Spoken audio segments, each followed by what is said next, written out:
Hey, what's up? My name is Alea. Welcome back to my channel, and welcome to another video. So this week we're going to be doing a little weekend reading vlog.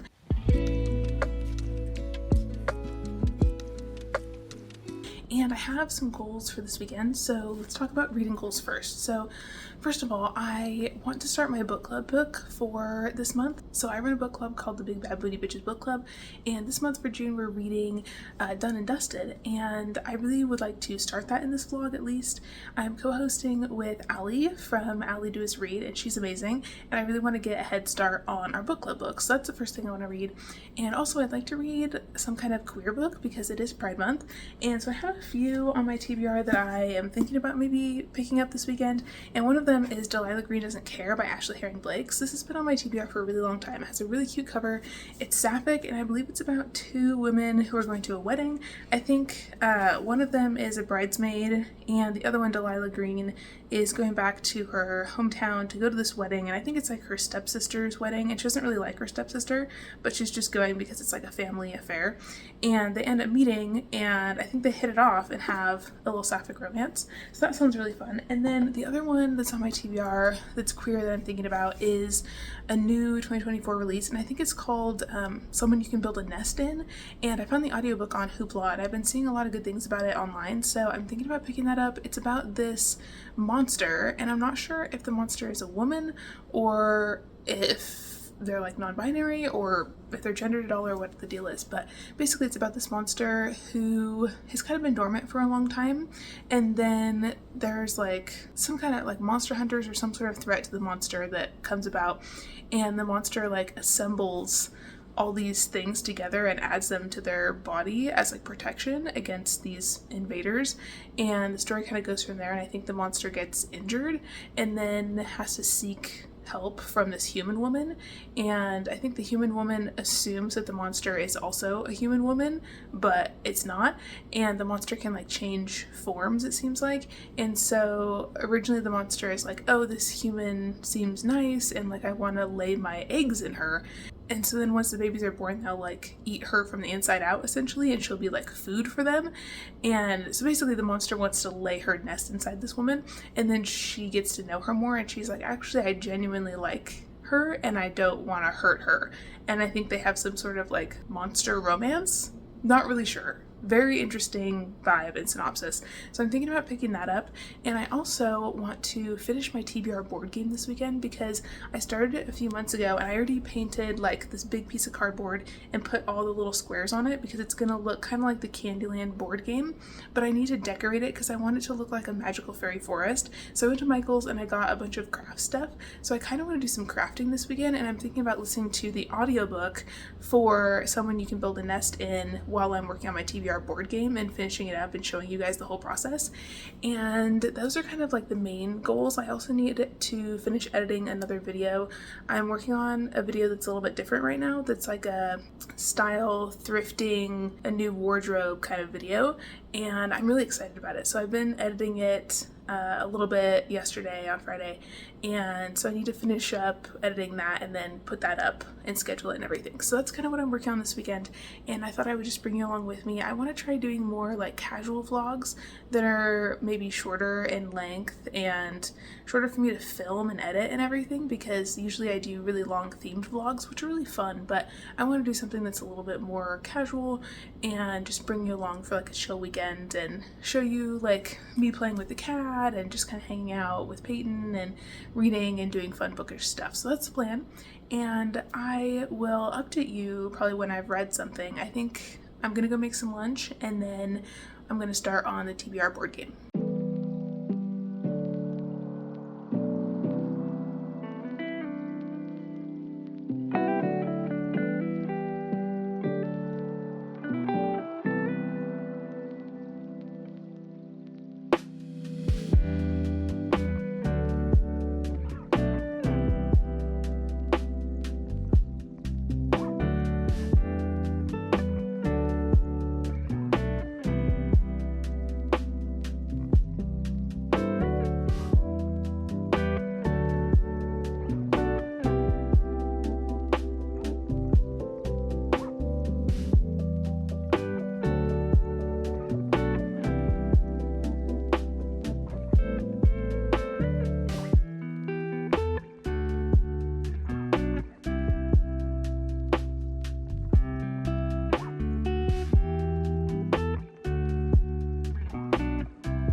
Hi, so update, I did a whole bunch of work on my TBR board game and I put a whole bunch of moss on there and it took me like 4 hours. It took forever, but it looks really good and I'm really happy with how it turned out. I'm sorry you can't see it very good in this frame, but I'll show you more tomorrow morning when I put on all of the extra like cutesy stuff, because I got a whole bunch of stuff from Michael's. So it's got like sequins and glitter and little miniature stuff. So I got all these little sequins, which are really cool, and they had little miniature magical stuff. So this has like a little potion bottle in it and like a little book and whatever, and I got some empty potion bottles to put on there and some little tiny mushrooms I think are going to be really cute, and these little tiny mini playing cards, and also this little lady, this little tiny fairy, and I'm going to use her as like a game board piece when I'm doing my TBR board game.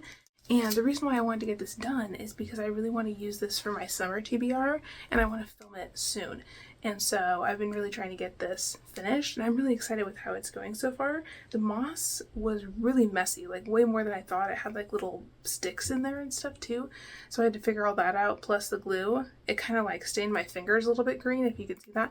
But anyways, it worked out good and I'm excited about that. And while I was doing that, I was listening to the audiobook of Someone You Can Build a Nest In, and it's going really well so far. I'm like 39% of the way through the audiobook and I'm really enjoying the audiobook. The narrator is really good and I don't feel the need to like pause it to be able to like comprehend what I'm listening to. Like it flows really well and it's set in kind of a fantasy world where there's these two women and one of them is a monster and she basically just wants to like live by herself and do her own thing, and then these men come into her cave one day and they're trying to kill her, and she realizes one of the guys is from this family and this family has consistently like sent assassins out to try and take her out, and she's pissed and they wake her up from her hibernation and she basically like takes them out. And then she goes into the village because she's kind of trying to like figure out what's going on now that she is awake, and she realizes that the people in the town are celebrating her death because they think that the monster hunters killed her and they didn't. And then the townspeople end up like figuring out that she's the monster and they come after her, and she ends up getting like bucked off a horse off of a ravine and she gets injured really bad, and this human woman finds her and is like taking care of her, and the story kind of goes from there, and the two of them like form this bond, and the monster has never like really had a relationship with anybody. Like her parents died when she was really young and her siblings tried to like eat her in the womb, and so she killed them all, and so it's just been her this whole time and these people who are trying to come after her, and she forms this like romantic relationship with this human woman, but the human woman turns out to be part of this family that's trying to kill the monster, and they think that our main monster character put a curse on their family and it's killing off all their family members one by one, and they're really scared, and so that's why they're trying to take the monster out. But the monster didn't put a curse on anybody because she like physically can't do that. That's not part of her abilities. And so she's like, what the hell is the deal here? And so she's falling for this woman, but the woman doesn't know she's a monster, and the human woman is basically a monster hunter. But she's also a healer and she's really nice, and their relationship is really, really cute and tender, and I'm really enjoying the story so far. So anyways, I don't want to spoil anything because it's a really unique read, I think. Like, I've never really read about a monster like this. Her abilities are really cool. She can like shapeshift, but it's not just that. She can take like physical objects and pull them into her body and like adjust her flesh, and she can like kill a person and then take their organs and make them her organs, or like take their body and almost use it as like a skin suit if she wants, or like use parts of different people plus like different objects that she finds to make herself this like almost like a machine, kind of, to be able to like take people out or protect herself or protect others. And if somebody threatens her, she can like make her bones come like out of her hands, almost like Wolverine style, and it's really cool. So she's really interesting, and she basically is trying to protect this human woman, and she's realizing that the human woman's family members are like awful people. But the human lady that she's super into is a really nice person. And so she's like, I just want to be with this lady, and I don't want to deal with her family, and her family treats her really poorly. And anyways, it's a whole thing. But it's very interesting, and I'm having a really good time with it so far. So I'm gonna probably keep reading a little bit more tonight, and I think I'm gonna wait till tomorrow to start gluing on all of the like sequins and stuff, because I think it's gonna take me a while. And so that's kind of where I'm at. I think tonight I just kind of want to chill and have some dinner and then do a little bit more reading. And then I will talk to you probably maybe later tonight or maybe tomorrow.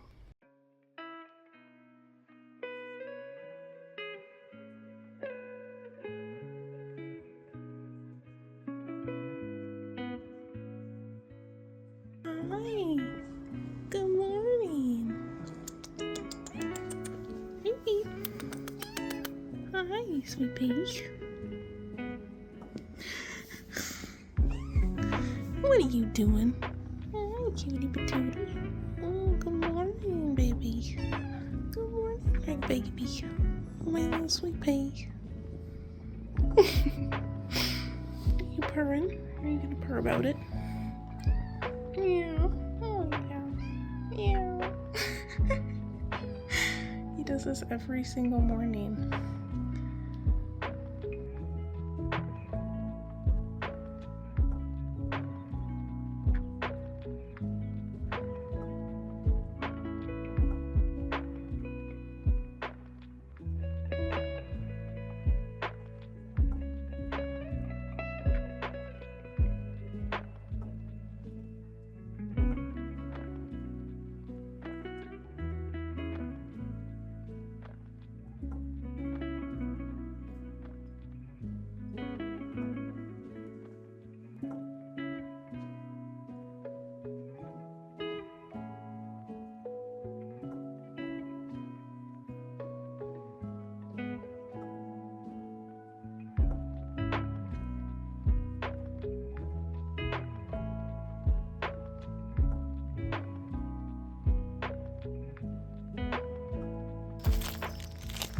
See him? It's the little guy hanging out.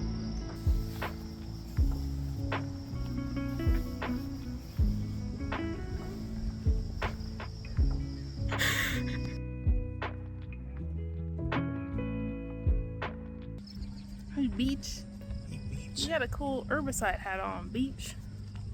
Wonder who got it for me, Beach. Definitely me, Beach, because I'm so awesome.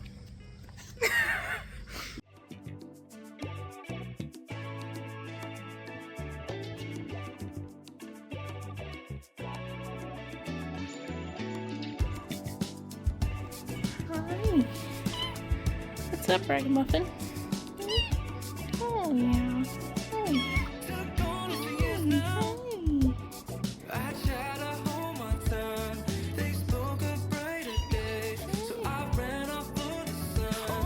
Hi, so happy Sunday. Peyton and I are back from our walk, and I haven't read anything else since last night, but I wanted to start on decorating the board. So I have a bunch of colored sequins that I think I'm going to put on like the different colors of the path. And I'm going to start there and see how far I get. I might also put some of the mushrooms on. We'll see. I was thinking more about like how I'm going to store this when I'm not using it. And I'm thinking some of the bigger decorations I wanted to put on here that I got from Michael's, I might just like place on there right before I'm going to play the TBR game instead of gluing it on. So that way if I need to store it, it's not so like bumpy. But I want glitter on here for sure. So we're going to do that. And then I'm also going to listen to more of the audiobook of Someone You Can Build a Nest In, I think. And then I also have some physical books that I want to start. So I want to start Done and Dusted. That might actually be an ebook. And I'd also like to start maybe one more book, either Delilah Green Doesn't Care, or I think it's called All the Light Reaches, Somewhere the Light Reaches. Hold on, let me get it. This one. So it's called How Far the Light Reaches. I've heard that this one is also queer, and this one's nonfiction, and it's a collection of essays written by this woman, Sabrina, who's always been drawn to the mysteries of life in the sea.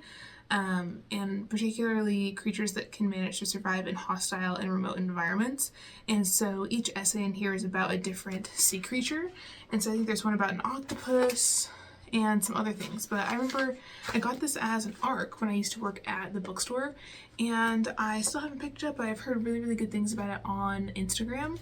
And so I thought I would give it a go for Pride Month because it was kind of calling to me from the bookshelf. And I remember the first essay is about this author when she was a little girl going to Petco, and I think she was looking at like the feeder fish at Petco, or like goldfish or something like that. And I thought that was really interesting because when I was growing up, I used to go to Petco all the time with my mom because she has this huge freshwater fish tank. And as a kid, I had a fish tank in my room, and I used to have like a snail and a frog and like different little stuff in there. But we would go to Petco all the time and look at the fish. And so reading the first few pages really reminded me of like childhood nostalgia at Petco with my mom. So I kind of want to pick this up as well. But that's also a lot of books. So we'll see how far I can get today, because I do want to be strict with myself about finishing this vlog tonight. Lies! Lies and slander! So we'll see how far we get. And I'll probably update you once I have glitterified this board and maybe read a little bit of something else.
Hi, so I just finished making my TBR board game, and I'm really, really happy with how it turned out. I really think that like putting all of the cute glittery stuff on there really pulled it all together, and I put the little mushrooms in there, and I might add a couple more of the little glass jars that have like glitter sparkle stuff in them, but we'll see.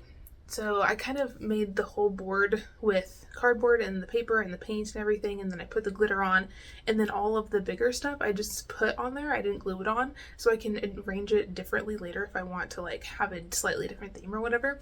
But I think the whole like fairy forest theme is coming through really strong, and I'm really happy with how it turned out. It was a lot more time and like mess than I was anticipating, but it was really good. So I'm really happy with that. So I'll insert a clip here of the final product so that you can see it.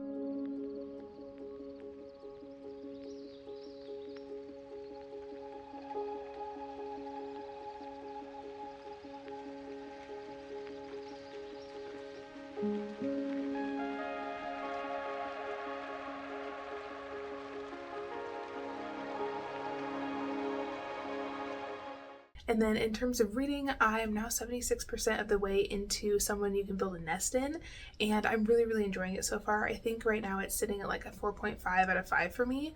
The world building is kind of lacking a little bit, but I don't really mind because it's mostly a character-driven story, and I really like our two main characters.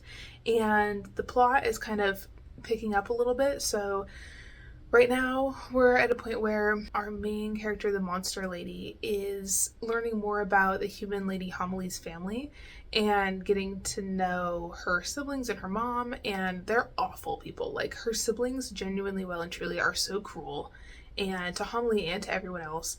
And the mom is just like totally bloodthirsty and is trying to hunt down this mysterious monster who supposedly cursed her family. And our main monster lady does not believe in this. She's like, I don't think the family's really cursed. Like, this doesn't make sense. Like, my species doesn't put curses on people. And she also thinks that she's the only monster left, at least in the area of her species. And so she's like, if it wasn't me, then, like, what's the deal? Like, what's happening here? And it turns out that there might be more going on with the evil mom than we originally thought. And she wears this necklace around her neck that has like metal fangs on it. And the monster lady asks the evil mom, the Baroness, she's like, where did you get that necklace from? It's kind of a unique design. And the Baroness is like, oh, well, I took the fangs from the monster who killed my husband. She laid her eggs in my husband and I killed her, but one of her offspring is now like coming after our family because she put a curse on me. And the monster lady is like, I think that was my mom that you killed, because her like signature thing was that she had these metal fangs that she would put on to kill people. And so now the monster lady is like, hey, I want to take this family out because they treat my girlfriend poorly and they're just cruel and evil, and she thinks that they killed her mom. And so now it's like this interpersonal issues thing brewing, and it's really interesting because they kind of have to like keep it on the down low because there's all these soldiers and humans around and stuff. And the monster lady's like, I want to take out this Baroness lady, but I can't do it in front of all the humans because then they'll come after me. And she's still not really at like full strength after the whole like conflict at the beginning of the novel with the monster hunters and stuff. And get this, one of the monster hunters from the beginning was this guy who had gold armor on, and he was really cocky, and he basically came into her cave and was like being an asshole, so she killed him. And because he shot her with this like poisoned crossbow thing, so she took him out. And then she finds out that her human girlfriend Homily, that's her big brother that the monster lady killed, and Homily doesn't know, and Homily still doesn't know that she's a monster. And so she's like, I don't want to lie to Homily, and I want to protect her, but I kind of need to protect her from her family. And Homily is really kind and is super giving and will basically like do anything to win her mom's favor, and is just trying to like protect her family. And she doesn't really like the idea of killing the monsters, but she's like, I don't want my family to be cursed and all of that stuff. So she's, you know, sort of helping them, but not a lot. She's mostly a healer, and she's trying to like understand the science behind the monster and what it likes and what its weaknesses are and things like that. But she has a really good heart, and her family is so terrible to her, to the point where like her sister, growing up, Homily like basically raised her little sister because her mom wasn't around, and the little sister like stabs Homily when she's mad. And Homily was like, yeah, when she was little she was just like really angry and stuff, and so I let her like poke me or whatever with a stick. Well, then it escalated, and now it's straight up Homily has like scars on her neck from where her sister like stabbed her in the throat and has almost killed her like multiple times. It's crazy. It's wild. But it's really interesting. So I'm into the like interpersonal drama and whatever the politics and drama are with this family, and the monster and the magic of the monster is really interesting, the way she can shift and stuff.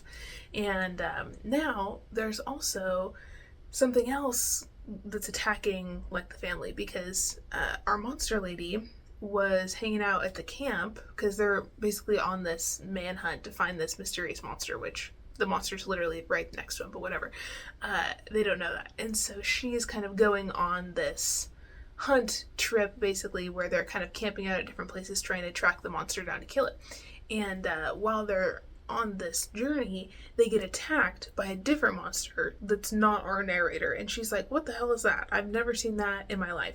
And so now there's this outside threat also that's like coming after her girlfriend and her girlfriend's family, and she's like, okay, that's not me, maybe I'm not the only monster out here. And so that's kind of where we're at, but I'm really enjoying it so far, and I'm really excited to finish it. I think I'm going to try to finish that tonight, and then I'm not sure what I'm going to pick up next. I probably should pick up our book club book, Done and Dusted. But we'll see. I'll let you know. But I'm going to go listen to more of this audiobook and make some dinner with Peyton, and then I'm going to do some reading.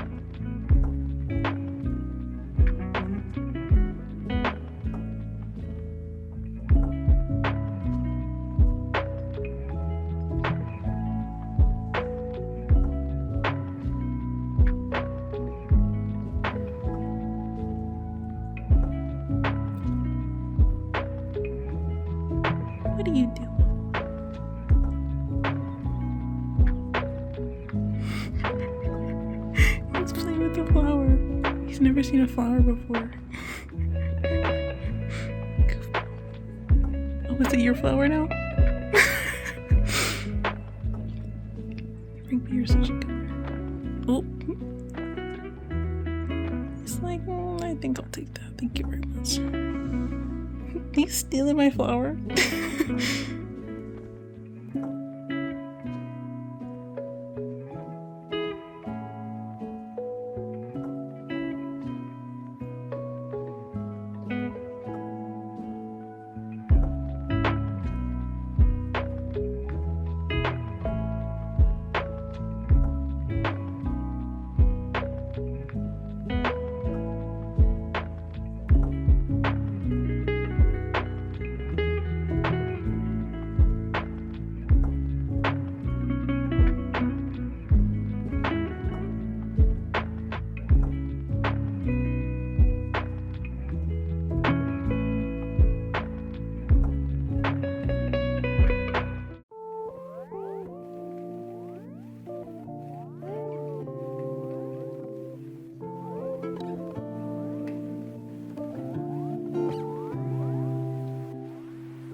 Hello, so it's time to wrap up this reading vlog. So I've done a bunch of reading in the last like 2 days, so I wanted to give you an update on everything that I've been reading.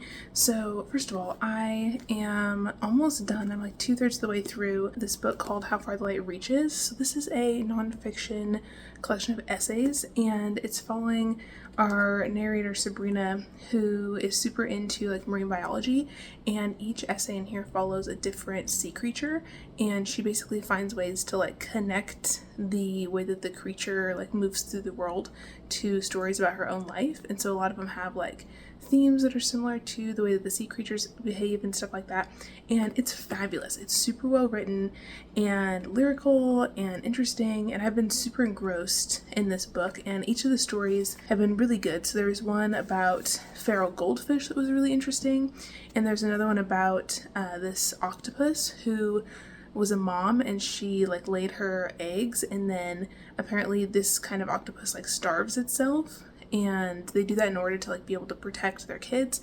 And the author connected that back to growing up with a mom who had an eating disorder, and how that kind of like influenced her own view of food and all that kind of stuff. And it's really interesting. The author also talks a lot in here about different topics like sexual assault and relating that to like the Me Too movement and Chanel Miller, and other topics like queerness and having your first like queer love and romantic relationship. And there's a lot of sapphic scenes in here, and there's also a discussion about this trial that happened that was connected to this sea creature called the sand striker, and that was really interesting as well. And this was just a beautiful collection, and I'm really excited to finish it. I've been really into it lately, but there's one part that I really enjoyed where the author was talking about being mixed race, because she is part Chinese and part white, and she's talking about these younger generations who don't really think about mixed race that much, even though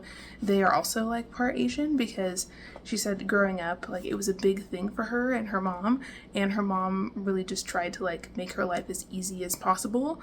And from her mom's point of view, it was like if she was thin and all these other things, then she would be able to fit in America better than the mom did when she immigrated from China. And there's this one quote that I really, really liked, and the author says, "Maybe these moments teach me that this joy does not come from being around people who look like you, but from people who are irritated in the same ways. Maybe home is the people who hear your rants and nod because they know." And that kind of hit for me, because I feel like that's kind of how I am with like my really close friends. And this collection is just beautifully written, and I really like the way that the author takes two seemingly unrelated things like feral goldfish and like the state of San Francisco and the marshlands there, and what that has to do with Petco and like protesting at Petco as a young like preteen child, and connects all that stuff with her own life and her experiences and the experiences of the feral goldfish when they're like released into like Lake Michigan and they become like really big and they're able to adapt to these different surroundings and all these different things. It's really, really interesting, and I highly recommend it if you're looking for like a good queer nonfiction book. And then I also started Delilah Green Doesn't Care by Ashley Herring Blake. So this is a rom-com, and it's sapphic, and we're following these two women, and I just read like the very beginning, but I'm really enjoying it so far. And so we're following Delilah in the beginning, and she's a photographer, and she's trying to make it big in New York City, and her stepsister calls her and is basically like, "Hey, like you are going to be the photographer for my wedding." And Delilah doesn't really like her stepsister or her stepmom, and both of her parents have passed away, and her stepmom is basically just like wicked, but it's the only kind of like parental figure that she has left. And so she's like, "Okay, fine, they're gonna pay me really well, like I'm gonna go back to my hometown for this dumb wedding because I need to be able to pay rent for the next 3 months." And so Delilah goes home, and then we also get another POV from the stepsister Astrid's bridesmaid, who is this girl named Claire. And Claire's a single mom, and she is divorced from her ex. It was like this guy who was her high school sweetheart, but he is totally flaky, and so totally flaked out on her and her daughter, and she's basically raised her daughter all by herself for like many years. And now the dad is like coming back in the picture, and he like wants to have the kids sometimes, and so Claire's really like struggling with that. And she's been out of the dating game for a really long time. She just had like a lot of bad experiences, and she is bi, and she is also kind of stressed out about being in this wedding, and she doesn't like the guy that the stepsister Astrid is marrying. And so it's like all the bridesmaids who are going to be in the wedding party all like hate this dude because they think he's just like rude, and the bride like doesn't really get it. And so I think something's going to come to a head when Claire and Delilah meet at this wedding, because there's supposed to be this like whole 2 weeks before the wedding where they're going to have all these wedding activities and stuff, and Delilah's going to be there to photograph everything. And so I think that's probably how they're going to meet in Delilah's hometown. But it's interesting because Delilah says that she hates all of her stepsister's friends because they're all like mean girls. And so I was looking more into the other books that are out in this series, and it seems like they all follow like the different girls in the friend group. And when we see from Claire's POV, like the girls seem really nice and like funny and like down to earth and stuff. So I'm not really sure why Delilah thinks that they're mean girls, but it seems like once her parents passed away, like the stepmom and stepsister kind of like didn't treat her super well. And so I'm not sure if she is just salty with Astrid's friends because she was kind of like not a part of their group, or if they're just like cliquey and rude to other people, or what the deal is. But that's kind of interesting. But on the other hand, it kind of makes me like not as interested in the other books in the series if Delilah, thinks they're mean girls, you know what I mean? So anyways, we'll see what happens with this, but I'm enjoying the writing style so far. And then I also read all of Done and Dusted the other night, and it was good. It wasn't like a fave for me, but it was good. And I read it for my book club called the 4Bs Book Club, and I read it with Allie from Allie Do's Read, and we had a really good live show yesterday and discussed it and everything, and it was really fun. And so basically it's a cowboy romance, and we're following this girl Emmy who is like a rodeo racer, and she had a bad accident where she got bucked off of a horse and she got hurt, and it really freaked her out, and so she now is not able to ride horses anymore, and she gets like panic attacks whenever she's about to get on the horse. And so she's basically just been like super depressed in her apartment by herself, not really sure how to like come back after the injury. And so she decides to move home to Wyoming, and her family owns this really big ranch there. And so she goes home, like just all of a sudden, breaks up with her boyfriend, packs all of her stuff, goes home, and she moves back into the ranch, and her brothers are there. She has 2 older brothers and her dad, and she's really close to her family. And there's a lot of really good scenes in here of like cozy family vibes. They have like family dinner together, and her dad's really into like cooking everybody breakfast, and it's really sweet. They have a lot of good like close-knit family connections and banter and stuff. And there's this guy who has also basically like grown up on the ranch with the kids, and his name's Luke, and he had a really rough home life, and he ended up kind of being like taken in by her brothers, and he's like her oldest brother's best friend. And so she has known him basically her whole life. And so when she comes back to the ranch, he is now a business owner in the town, and he owns this like seedy dive bar, and she ends up going to the bar with her best friend Teddy. And she ends up running into Luke, and he's immediately like, oh, Emmy is super hot now, like I'm really into her, and like he's immediately like attracted to her. And she kind of just sees him as like, you know, he's super hot, and I've always thought he was like attractive, but he acts like kind of an asshole, and she always thought he was like kind of a deadbeat and stuff growing up, like very much like a screw off, like adrenaline junkie kind of thing. And so they slowly kind of have this romance that builds, and Luke helps her basically get back on the horse, and he is like teaching kids how to ride horses. And so he's like, it's fine, like we'll start from the beginning and I'll help you. And there's this really sweet scene where he like is in the barn, and he sees her having a panic attack, and he's really like sweet with her and like helps her through it and stuff.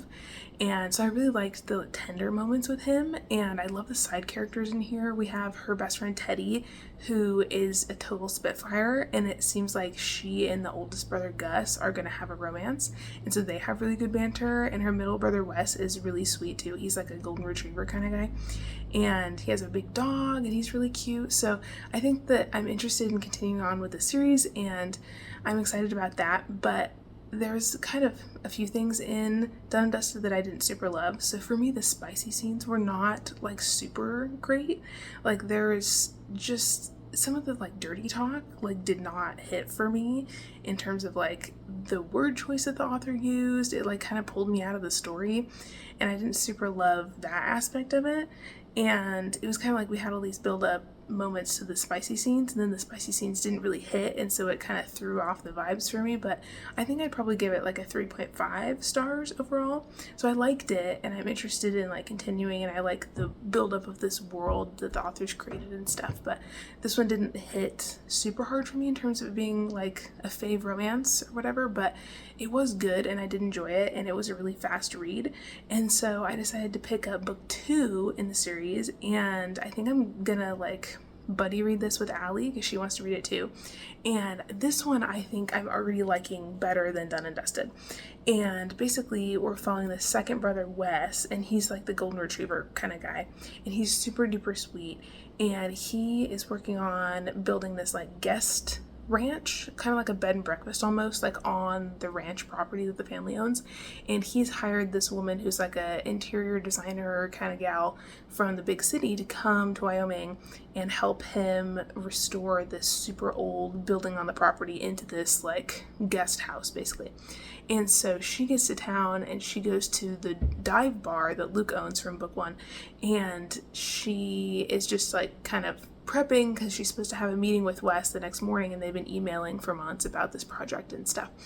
And she ends up running into him at the bar, and she doesn't know it's him because they never like say each other's names, but they immediately have this like instant connection and spark, and they end up like kissing in the hallway at the bar, and it's really spicy. Like they immediately have like really good chemistry, but they don't really like say a whole lot to each other. Like he's a little bit flirty with her, but she has already been like married and divorced before, and it sounds like it was a pretty bad divorce. So she's kind of like, you know, I don't super trust this guy, but I'm attracted to him, and I think he's got like the hot rugged cowboy thing going on.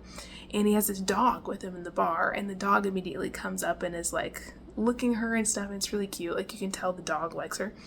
And so you can tell Wes is also immediately like into her, but then they get like caught kissing and she like leaves. And he's like, oh, like what just happened? And the story I think is gonna like go from there. But immediately from the beginning, I'm like into their connection that they have, but it's definitely very like insta-lovey. Like they don't really have any reason to be down bad for each other other than they had this like instant physical kind of chemistry going on. But so far I like it. And I will say the beginning of book 1, Done and Dusted, like the first few chapters, I was not into it. Like I didn't really like the writing.